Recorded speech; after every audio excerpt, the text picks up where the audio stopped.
Hello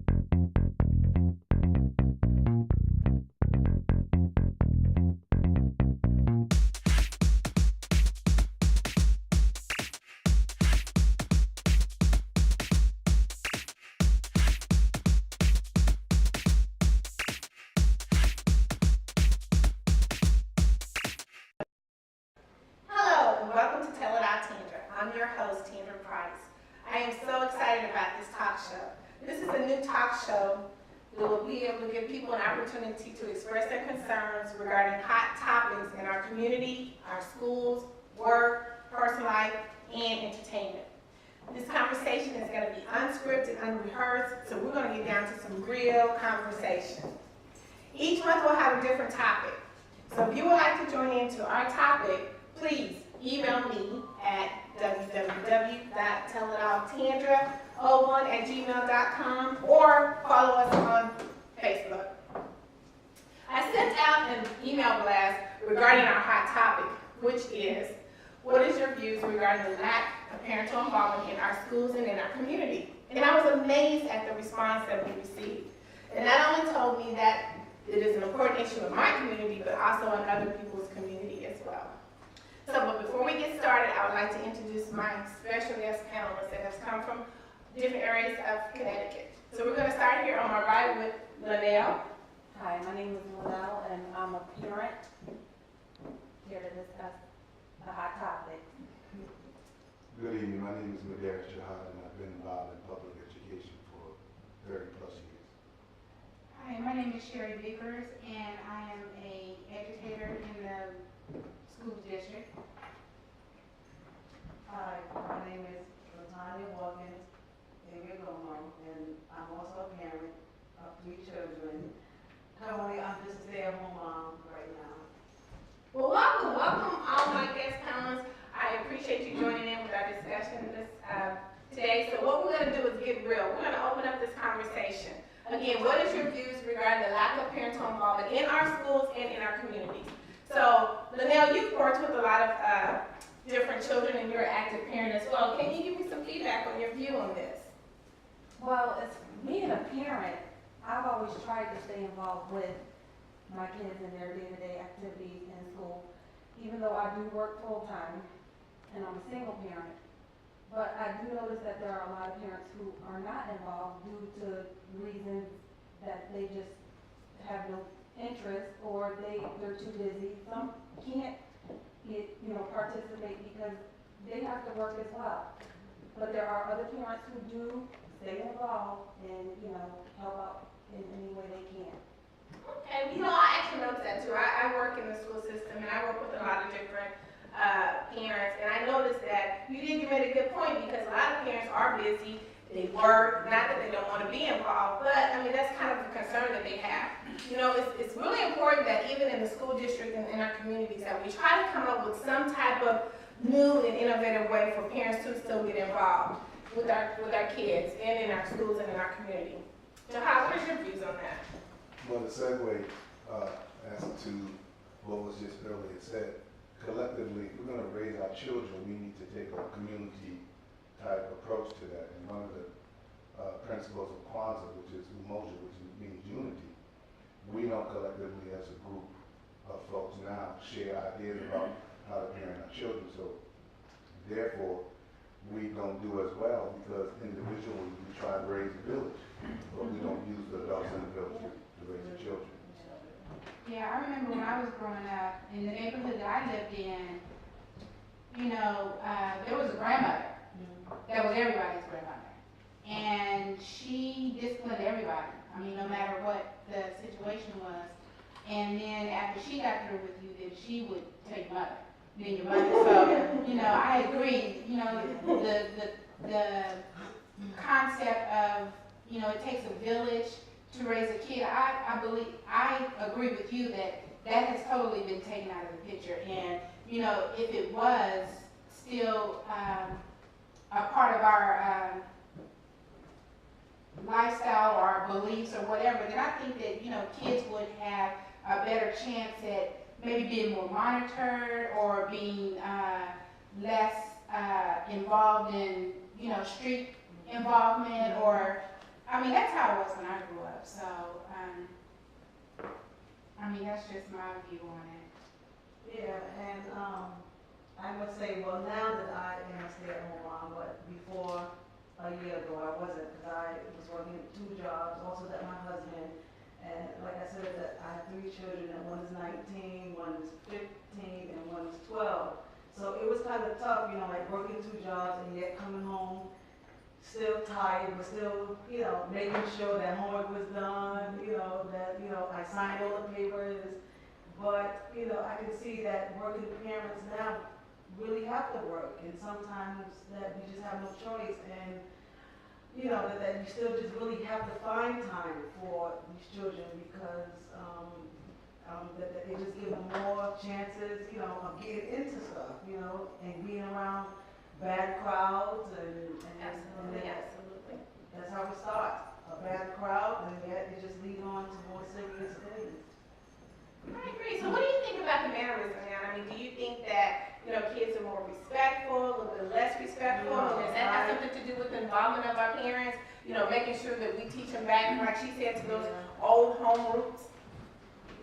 Yeah, I believe that now that they are less respectful, because now that they have this internet, I mean, everything is internet, these phones, and it's like that it's like that now that the parents are busy, and they have these tools to be teaching them, you know, Absolutely. words and seeing video. I mean, it's just amazing that on YouTube that you just type in the sentence and they can show you what to do. I mean, how, you know.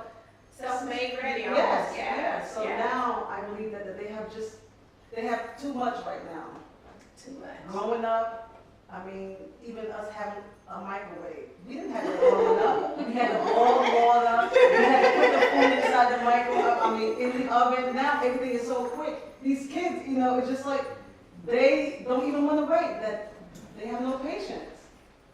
That's true, that's true. So, I mean, would you say like, so would you say kind of like, I don't know, maybe if parents were maybe to take away a lot of those different type of tools Yes. and maybe spend some one-on-one individual time? Yeah, Would make a lot of difference? In my opinion, there's too many distractions. Yes.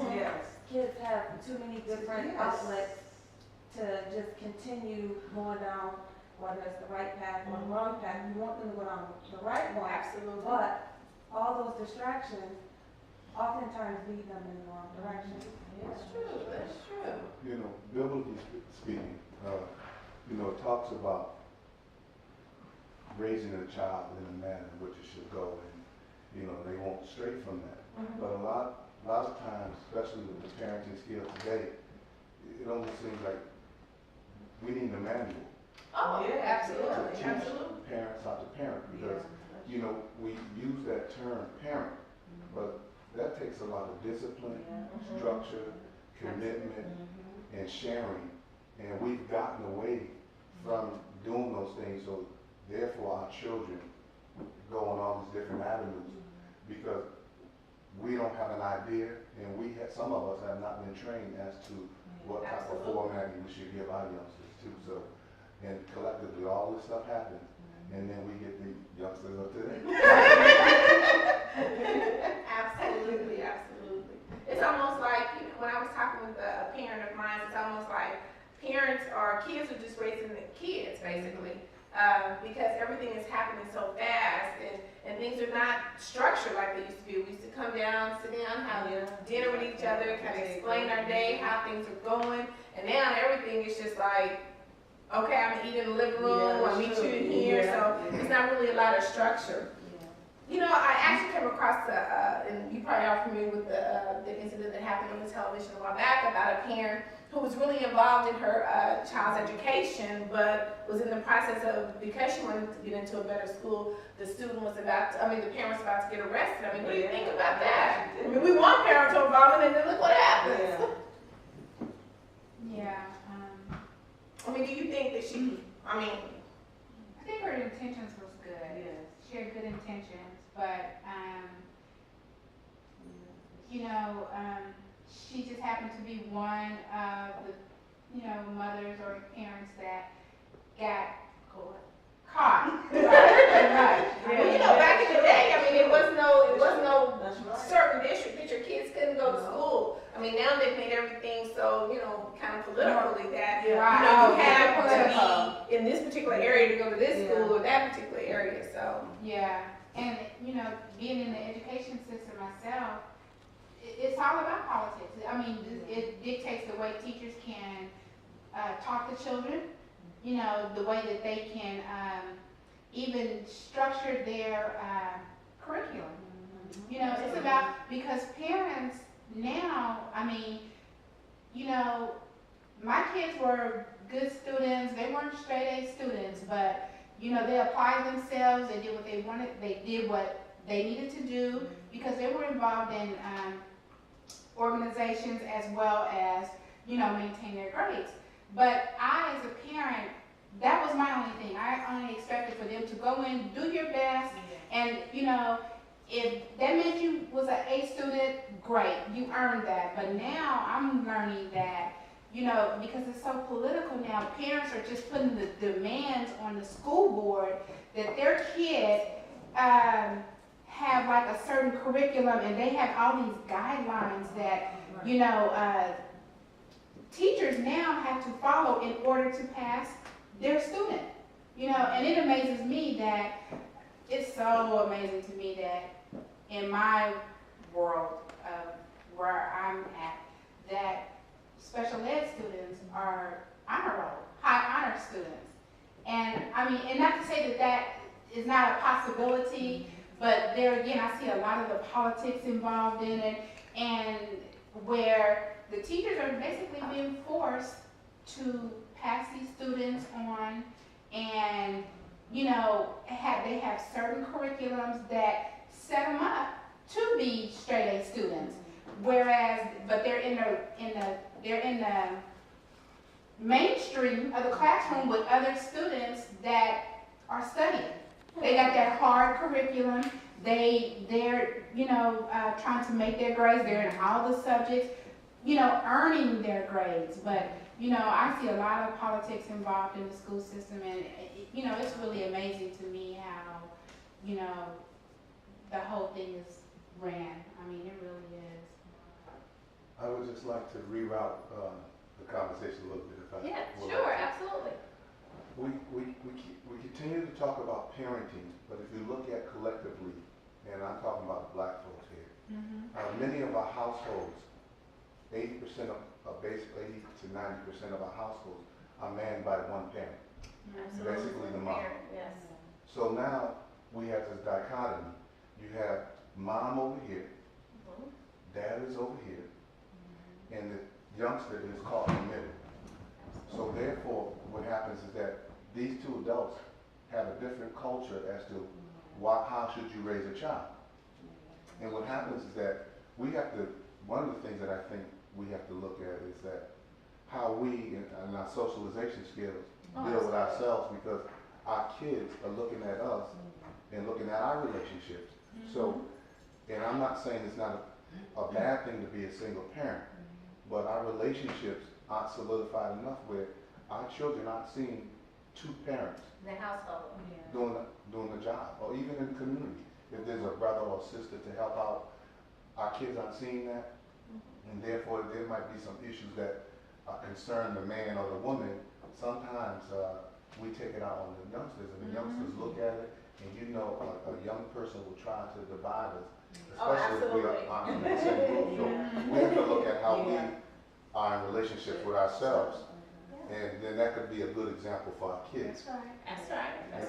And that's parenting, because there might be some rules at the dad's house That's not going on. that's not going on in mom's house.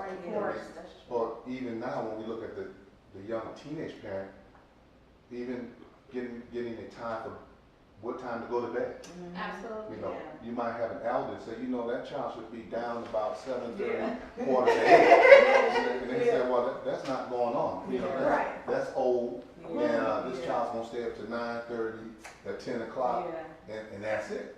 Yes. So, but if those young people listen to the elders, it would be a little bit different, but it's not like that now. No, it's not like that. It is not like that. And that's even, even going a step further, because even the way they're dressing now, I mean, back then, I mean, there was no way we could dress with our pants, to halfway down. I mean, we had a certain way that we walked, and talked, and dressed, and respect one another. So you're right. I mean, if we can get back to those old, wish we could get back, should we say, back to that old teaching and learning, I think, things would be a lot better. I mean, even as far as a community, I mean, we happened to run into an incident where 2 kids were in the grocery store and actually just knocked over this old lady. Just knocked her over. And me and my daughter happened to be in there. I said, did you just see what you just did? Yeah. And they told me, back up, lady, mind your own business. I mean, like, okay, I'm like, wow. I mean, that's a part of like what's affecting our community, because like Jahai said, if we had those, that type of structure that now, then, a lot of that wouldn't take place. I mean, I don't know, it was just like astonishing me. It kind of threw me back, because I was like, okay, because nowadays if you start to talk about something or get involved in something with other kids, you don't know what's going to happen. Right, yeah. So you have to fight their mom. No, really, I mean, it's like you almost got to be on eggshells about what you say, do, or, colors you wear. I mean, it's really amazing, but I guess that's kind of what our society has kind of brought us to. I even know now that even parents is taking it to another step, because they're getting more involved into this bullying. Bullying is a huge issue, and I've seen a couple of incidents on television where parents have actually been a part of the bullying and coaching their kids into, initiating that bullying and things. I mean, what are your views on that? I mean, that's a huge topic. That's a huge topic that affects, a part of parental involvement. Well, as far as bullying is concerned, the law is so broad. Parents as well as administration, as far as, schools are concerned, they don't know what direction to go in as far as how to tackle bullying. They don't. So it's so vague, the definition of that law. It's like, how do you attack it? And because the kids have access to Facebook or whatever electronic devices they're using, cell phones. It's just, they're just attacking other individuals, not realizing that what they're doing is an actual crime. Right. And their parents are basically co-signing what they do. Because in some cases, parents have actually attacked other students on Facebook, or, said On something, Facebook, at school, it was just bad about them them on Facebook, and that's, for a kid, that's really, makes you feel really bad. So my mom, they came up here and I started crazy. Me, as a parent, I don't believe in that. I teach my kids, you respect everyone, Absolutely. especially your adults. Absolutely. And if I hear that you're not, you're gonna have a problem. It's just that simple. Absolutely. Jahai, you had a comment on that? There's so much that needs to be said about parenting and our young people. But again, the socialization aspect of parenting is very important. But since we talked about schools, courses in schools are really important. That what course a youngster should take to help them with the socialization skills. A lot of the courses now don't meet the needs of the youngsters. Because if a youngster needs to be in a sociology class to teach you about socialization skills and culture, if those courses are cut out, then the youngster's just out there on the raft floating, not knowing what to do, because those things aren't being taught. Just because we don't do it exactly in our homes, maybe the schools could have a particular curriculum that will meet the needs. So then there will be some standards, because the moral integrity as to the bullying and how we treat each other has just really went out the door. And they don't have to be old standards. They can just be standards of just being human and understanding that this is the way you treat the individual person, and it should be across the board, no matter what culture you come from. And we've gotten away from that. And we all know what really works.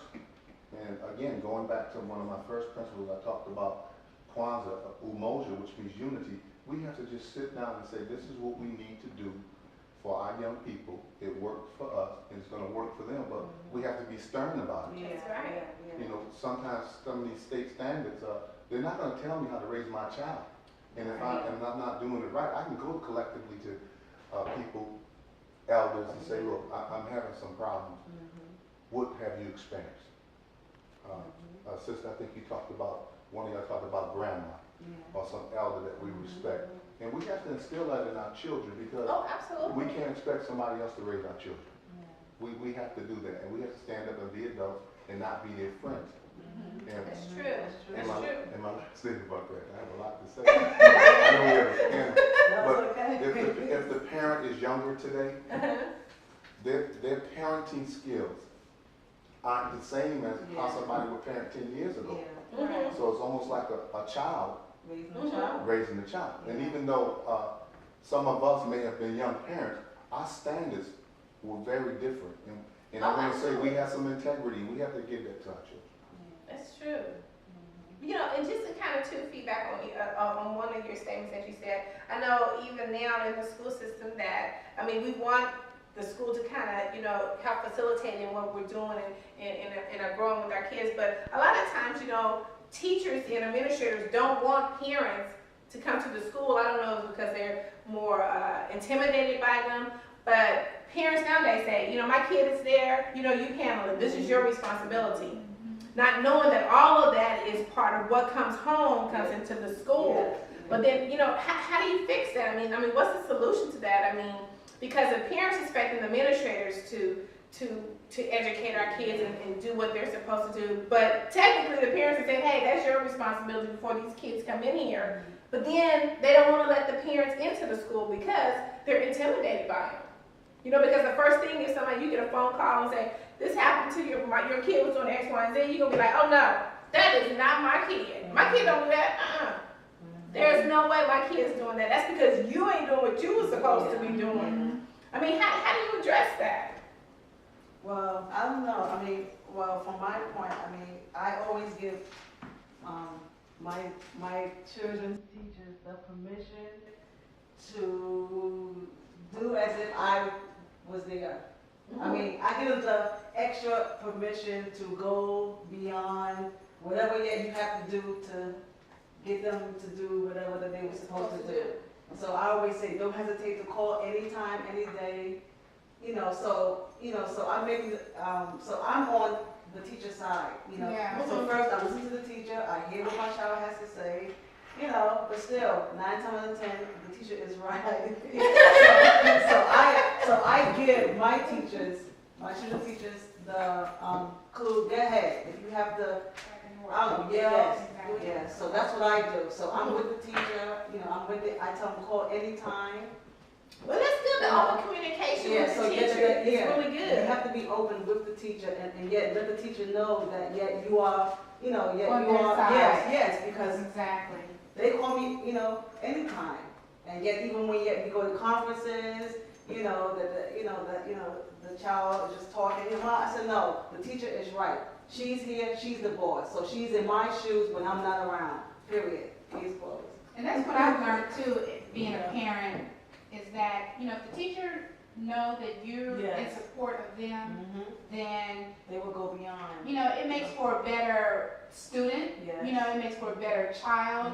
I mean, just the whole, I had a situation with my son, and I think he thought he was going to be able to persuade me to go on his side, and he was, really in his feelings about how his teacher had basically just put him in the back of the classroom. Long story short, I think he just felt like he wasn't a part of the classroom, and that really, really bothered him. But then when his mom showed up, when I showed up, and we, went into discussion about, what the problem was, and I wanted his opinion about, what he thought the problem was as well. And he says, well, and I also don't like the way she teaches this subject. Yeah.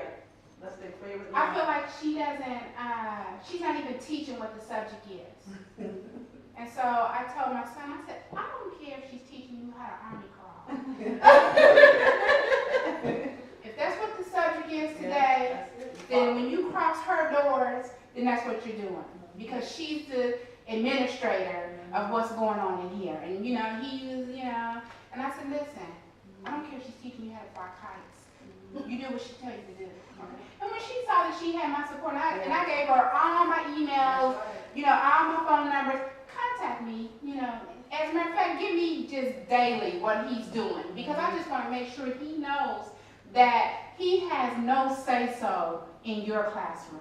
You know, and she was just so happy to, you know, have my support like that. And, you know, it made for just a better communication between him and her. I mean, it just made for a better situation. So, you know, he knew he couldn't come home and just be telling me anything and want me to come up to the school and fire up on the teacher. And no, it's not going to happen.